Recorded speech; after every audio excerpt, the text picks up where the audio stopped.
Okay, here we have our dough. Cover this saran wrap. Okay.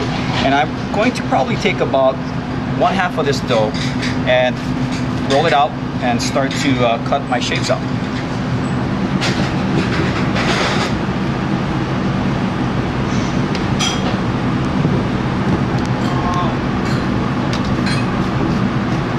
Again, cover up the dough, saran wrap so that it doesn't dry out. Alright, now one of the most important things when you're rolling out your dough is to use a lot of flour. If you don't use a lot of flour and you start to roll your dough out, the dough will tend to stick to the plate table, and you will not be able to actually lift it up from the table. So use as much flour as you want.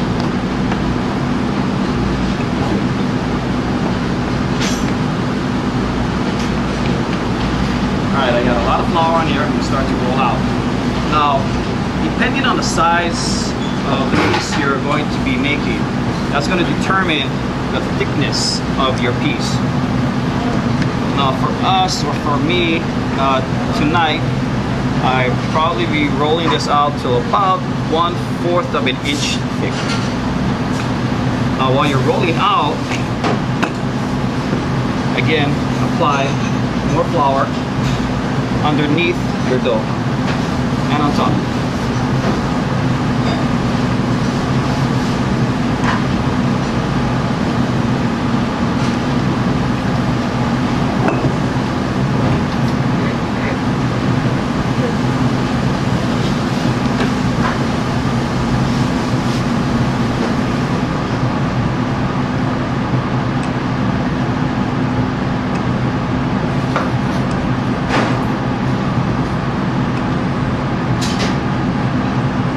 Okay, look how he's evenly rolling it. He doesn't push it hard at the end so that you get a really flat, skinny piece at the very end. Nice and even.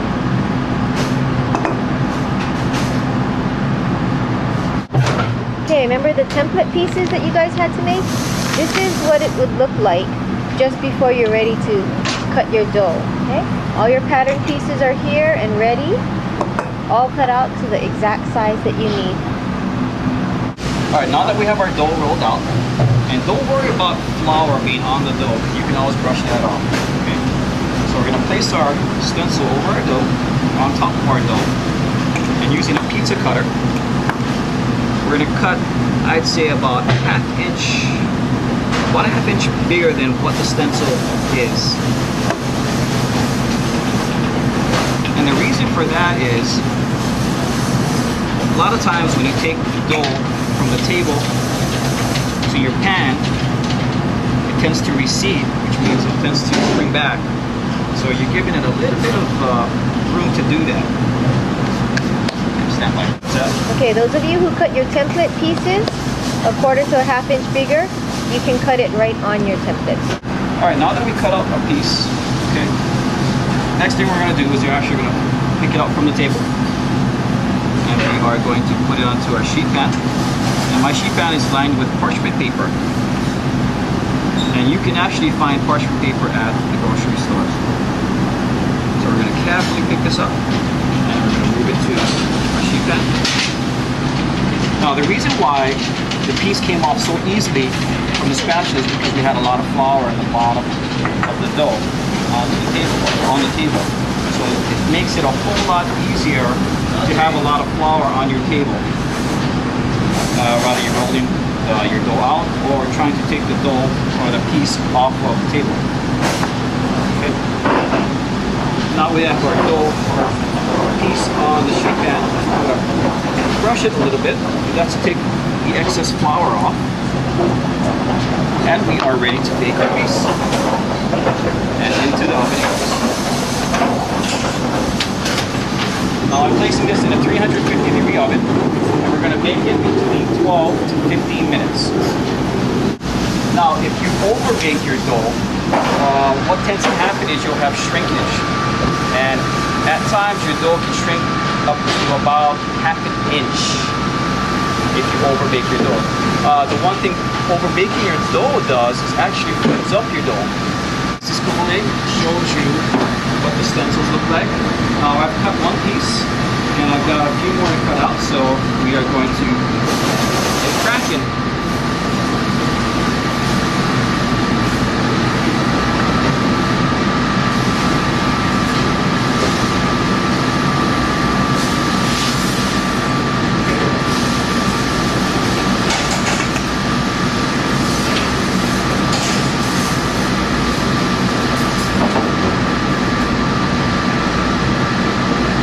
How he efficiently uses the space and tries to put it as close to the other piece as possible so you don't waste too much of the dough.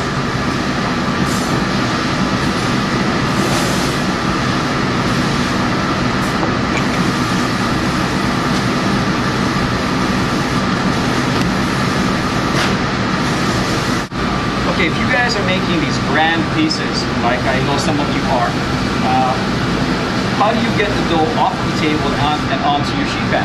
Okay, there's actually a couple of ways to do it. What you can do is basically take your stencil, if it's made out of cardboard and it's stiff enough, and basically put it under your dough, like so. Now, obviously this is not stiff enough because this is made out of vanilla powder, but you can do it this way and lift it up. The other way is to take your rolling pin. And this is a bit tricky. Hit my spatula, and I'm going to put the dough against the rolling pin and basically roll the piece onto the rolling pin. Now, as the piece gets to the other side of the rolling pin, I'm going to lift up a little bit. That way I don't smash the dough. Carefully, I'm going to pull this away from the table.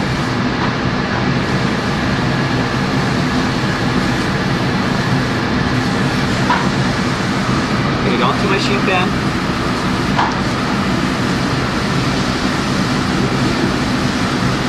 And roll it, just like so. Wow, look at that! Again, excess flour.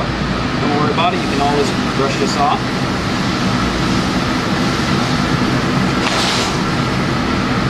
And because the dough is a live one, easy to work with, I'm going to put my stencil back on here because it's such a big piece, just to check the shape a little bit. Okay. So it's a little large on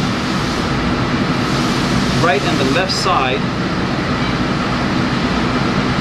So I'm going to trim a little bit to make it about a half an inch.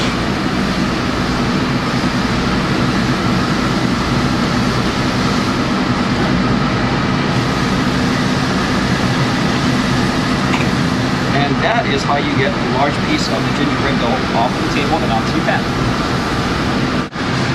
Okay, if you remember I told you guys a piece of shrink, and that when we bake our gingerbread, we actually cut it bigger the first time, bake it for a little while, bring it back out, and then cut it to the right size. That's what he's doing now, okay? So that's the way to get your measurements exact, if you want it exactly right. But the way you did it is you cut your pieces about a ½ inch bigger, right, your template, so you didn't have to recut it the second time, okay? And then, I guess the reason a lot of people do this is because they use the gingerbread pieces for show, and they need the measurements to be exact. But the pan is really, really hot. It's just out of the oven, and it's about halfway baked, and now he's cutting it to size, and he'll put it back in the oven and rebake it.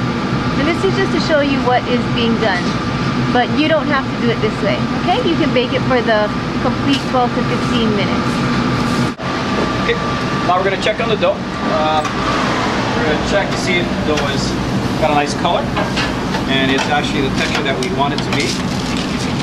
Now be careful when you use an oven. Again, it's very hot and you can get burned. Now the dough seems to be pretty dried out there, so this is about where I want my dough to be here. A little firm to the touch, and as it cools down, it's going to get a lot harder. And that is gingerbread making. Cut.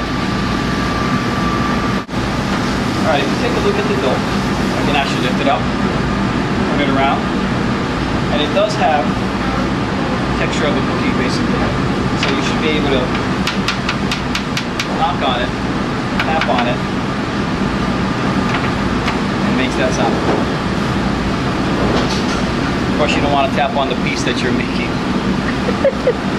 Okay. And that's it.